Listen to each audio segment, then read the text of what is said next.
नमस्कार, मी अक्षदा. Maharashtra express TV news मध्ये आपले स्वागत. सामाजिक, सांस्कृतिक, शैक्षणिक व गुन्हेगारी जगातील काही घडामोडी. तर प्रथम पाहूया शहरातील महत्त्वाच्या ठळक घडामोडी. मुख्यमंत्री देवेंद्र फडणवीस यांच्या हस्ते टिटवाळा ओव्हरब्रिजचे डीसी तत्वाने उद्घाटन. कल्याण टिटवाळा रोडला जोडणारा महत्त्वाचा ओव्हरब्रिज, त्या ब्रिजचे पूर्ण काम झाले असून मुख्यमंत्री देवेंद्र फडणवीस यांच्या हस्ते मुंबईतील डीसीद्वारे उद्घाटन करण्यात आले. त्यानंतर माजी केंद्रीय मंत्री कपिल पाटील यांच्या हस्ते टिटवाळा येथे ब्रिज जवळ फीत कापून उद्घाटन करण्यात आले.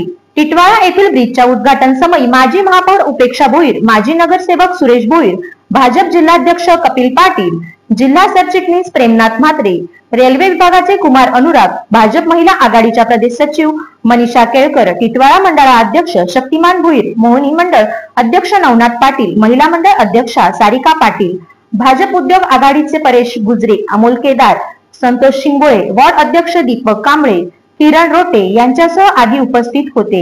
MMRDA महाराष्ट्र शासन यांच्या वतीने संपूर्ण राज्यामध्ये रेल्वे ब्रिज बनवण्याचे काम मोठ्या प्रमाणात सुरू आहे. त्याप्रमाणे कल्याण कसारामध्ये रेल्वेचे टिटवाळा रेल्वे स्थानक आहे. रेल्वे स्टेशन लगतच रेल्वे फाटक होतं.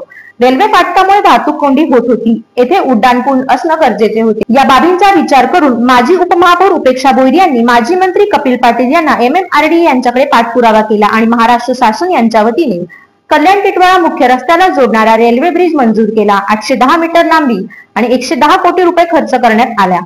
रेल्वे ब्रिज होणे आवश्यक होते. यासाठी माजी उपमहापौर उपेक्षा शक्तिमान भोईर यांनी वारंवार MMRDA कडे पाठपुरावा केला आणि आज त्या कामाचा भूमिपूजन सोहळा मोठ्या उत्साहात पार पडला. यावेळी मोठ्या संख्येने नागरिक उपस्थित होते.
तर या होत्या शहरातील महत्त्वाच्या ठळक घडामोडी. अशाच काही घडामोडी पाहण्यासाठी आमच्या चॅनलला लाईक, शेअर, सबस्क्राईब करा आणि बेल आयकॉन दाबायला विसरू नका. आमचे एकच ध्येय, आम्ही तुमच्या सोबत. तर पुन्हा भेटूया याच ठिकाणी याच वेळी. तोपर्यंत धन्यवाद.